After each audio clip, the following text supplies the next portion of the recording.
Hello everyone, myself Dr. Noor Alam from National Institute of Technology, Meghalaya, Shillong. Today I am going to introduce on drag-based vertical axis wind turbine.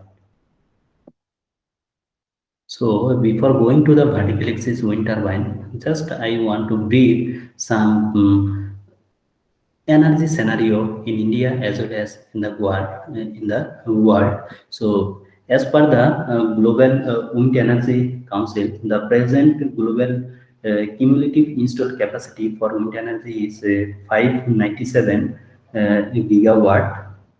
Uh, 597 gigawatt. Presently, China is leading the wind market with an installed capacity of 540 5.1 gigawatt, followed by USA and then India. India is the fourth largest installed wind power capacity in the world. So, as per the Central Electricity Authority of India 2018, so among the renewable energy, wind is contributing in power generation 47%, and 34% contributing from the solar energy, and 13% biomass and waste, and 6% from the small hydropower plant. So, and energy sources, generally we know various energy sources are there, mainly non-renewable energy sources and the renewable energy sources. So in the non-renewable energy sources, so there are fossil fuels, coal, natural gas, nuclear, and all these are type of energy. But thing problem is that this non-renewable source of energy polluting our environment, and we know nowadays there is a global warming, and we can remember our capital city every year there is a pollution, and lot of people has been suffer during that time. So we want to reduce the our dependence on non-renewable source of energy by introducing some renewable source of energy. So nowadays we can also see that we want to minimize the pollution that is happening from the automobile. So there is a electric vehicles are there, which is are already commercialized, although it's not totally commercialized, but it will commercialized.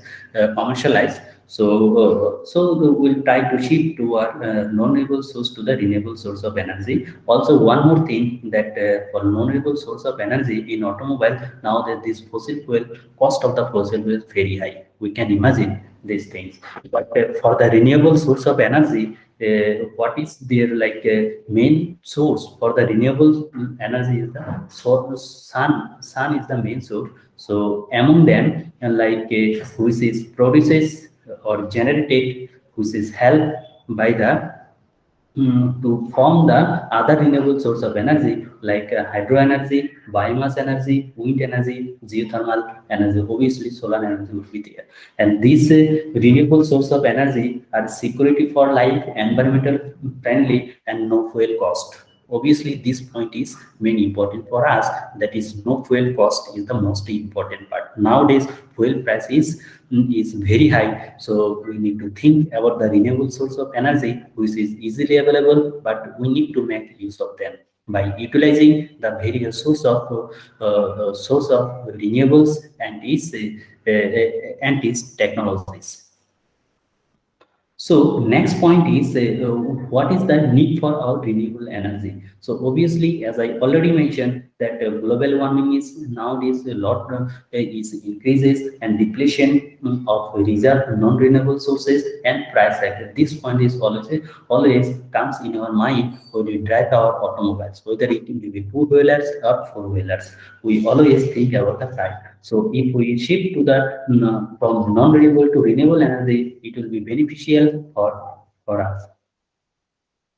So coming to the to shift to the renewable source of energy. So among the renewable source of energy, here we will discuss the wind energy. So wind energy is one of the important renewable source, but energy available in the wind, that is kinetic energy, which can be converted into useful work by the mechanical device and to the electricity by some generator or by some So this energy which is available in the wind can be converted with the help of wind turbines.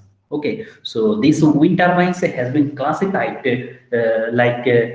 based on its diameter and based on this power production capacity. A typical large scale wind turbine is one which has a rotor diameter ranging from 50 meter to 100 meter. Generally, rotor diameter we'll discuss in the rotor diameter. See, this is we can say this is the diameter of the rotor, total rotor diameter. So, okay, it produces capacity up to 1 to 3 megawatt. Okay, a small scale wind turbines are those which have their rotor diameter ranging between 3 meter to 10 meter and having a power capacity of 1.4 to 20 kilowatt. So you can see here is the small hydropower plant, small wind turbines. Here is a large scale wind turbine which has been commercialized. Okay, so here this is the actually classification based on the your rotor diameter, which is again important classification. Now coming to our classification of wind turbines. Okay, so based on the axis of rotations. Okay, based on the axis of rotation, so mainly wind turbines has been classified into two types.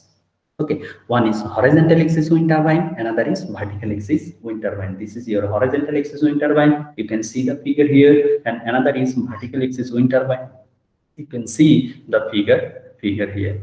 So among these two, that means horizontal axis and vertical axis wind turbine. This horizontal axis wind turbine has the higher performance. Okay, and this has already been commercialized. But problem is that it has lot of disadvantage. It has lot of manufacturing cost, and wind is high. Very high speed is required, or that means more wind velocity is required. Tall structure, that is, you can see here is the structure, tower structure, tall tower structure, and blazer airfoil shape. Okay, so and it has, for rotation of this we need the yaw mechanism. Okay, we need the yaw mechanism, because if there is a direction of wind it change, then it cannot rotate automatically. We have to give this mechanism. So when we utilizing any mechanism, its cost is associated with this. So that means it has the cost is high, but as main advantage is it has the higher performance, efficiency high. But if somewhat we can compromise with the efficiency, like to produce the electricity in small household, that time we can think about a vertical axis wind turbine. This type of wind turbine, vertical axis wind turbine, you can see the image here, which has been utilized in some part of the world. So this vertical axis wind turbine can operate at a small speed. It has required, it does not require tall structure, and it can build it by in our home also. Okay, just we need to think about a little bit, think, and then we can utilize. So this vertical axis wind turbine, but these are main disadvantages. It has low efficiency, or you can say power coefficient. Generally here we consider in terms of power coefficient, or power coefficient, that is that is output power which is produced, and power input. And power input we can calculate with the help of kinetic energy that is available with the wind. So this vertical axis wind turbine has been classified into two types: Savonius vertical axis wind turbine, and another is Derian vertical axis wind turbine. But this Savonius is rotate on the basis of drag force. See its shape. You can see its shape is cup type. If you view from the top, then it looks like this type of structure. Okay, it will look like this type of structure. That means it is like S shape. Okay, so when it is coming this direction, it will strike in like this. So there is a drag force which is required for this type of rotor. But another type, the Darius turbine, is airfoil kind of shape. So lift force is important. And again, for the horizontal axis wind turbine, there is operate mainly due to the lift force. So, vertical axis wind turbine is advantages and disadvantages, as already I have discussed its advantages and disadvantages. So again, I can think you can think that there is advantage disadvantage like it's omnidirectional except for any direction, and component can be mounted at ground level. So here rotor generally rear ground for wind power is poorer. Centrifugal stresses force stresses stress the blade, and for self-starting capacity obviously is overall performance is less. So, who invented this Savonius rotor? It was the S.J. Savonius who developed this vertical axis wind turbine in 1929, and during that time he has developed he have performed the experiment with the help of these blades, this blade. So main parameters which is coming on the vertical axis wind turbine. So if you want to study on the vertical axis wind turbine or Savonius rotor, you need to know about such parameter. Like you see, this is generally, suppose if this is our this is the blade, so this is known as our overall diameter D, and this is the actually chord length of the blade, and E, distance between two blades is known as E. So and then its ratio, you can see this overlap ratio, this E by D is known as the overlap ratio, and height, and this overall diameter into height of the rotor will give the aspect ratio. Now generally, and we know the force which is parallel to the wind direction, that is known as drag force, and force which is perpendicular to the wind direction is known as the leap force. And some other parameter, you see how we have calculated the CP of the rotor. Generally you can calculate the P turbine, which is rotor, which is produced, and P available power, which is available. So P turbine,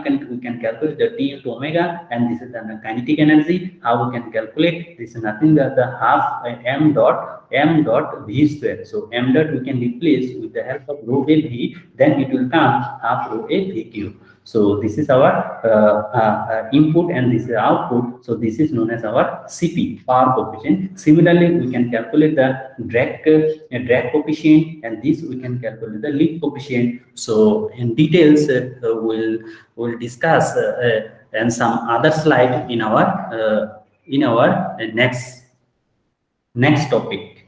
Thank you.